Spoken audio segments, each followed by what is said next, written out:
isabato nziza. Mana nibahezagire mu izina rya Yesu.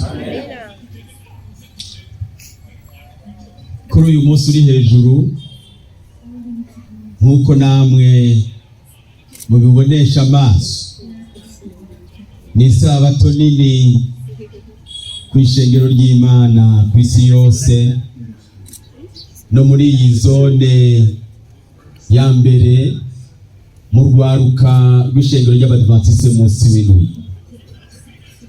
Dukoraniye hano kubera ko turi mu munsi mpuzamakungu w'urwaruka.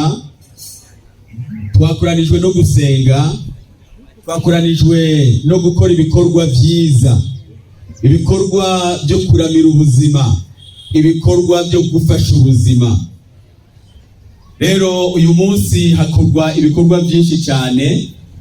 Haratanzwe amaraso, igikorwa cyiza cyane cyo gufasha no gutabara imbabare, kubera ko amaraso nibwo buzima bw'umuntu.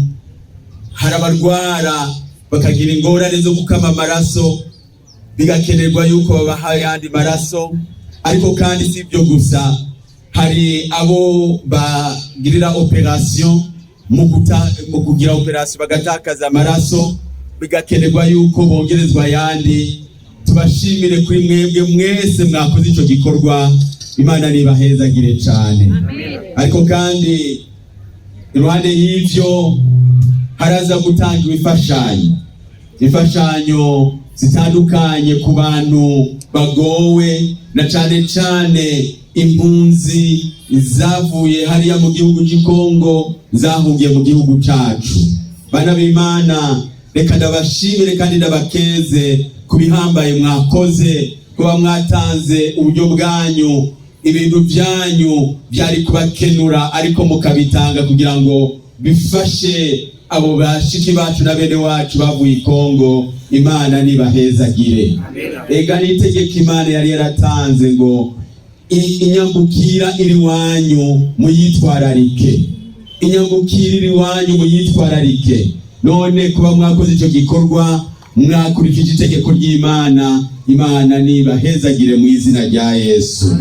Kandi bakundwa b'Imana, kuri uyu munsi nyene dutangaje yuko indwi ihariwe isenga ry'urwaruka ritanguye uyu munsi nyene. Amina. Uyu munsi turaza kwitangura n'ivyigwa bitunganijwe muri iyo ntumbero, ariko kandi umunsi ku munsi muri iyo ndwi gushika ku isabato dutunganirijwe ivyigwa dukwiye kudatakaza na gatoya.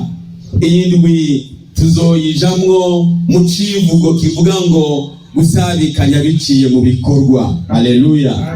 Gusabikanya biciye hehe? Mu gikorwa. Rero mukundwa w'Imana, wewe wemeye gukurikira Yesu Kristo, iyi ndwi uyishire ku mutima kugira ngo hamwe no kuganira n'abantu ijambo ry'Imana, ariko ugira ibikorwa ukoze, ibikorwa byo kuramira ubuzima, ibikorwa byo gufasha imbabare, ibikorwa byo gufasha abagowe, ariko kandi ubazana kuri Kristo Yesu, kuko icyo ari cyo gihambaye. Imana iduhezagire, Imana itugirire neza, Imana izodushoboze kugira ngo iyi ndwi umunsi ku munsi tuze turenguke imbere y'Imana, tuzanywe no kumva amakete dusomerwa yaturungikiye muri iyi ndwi, ariko kandi no gukora ibikorwa byo kugira neza mu izina rya Kristo Yesu Mwami wacu. Amen.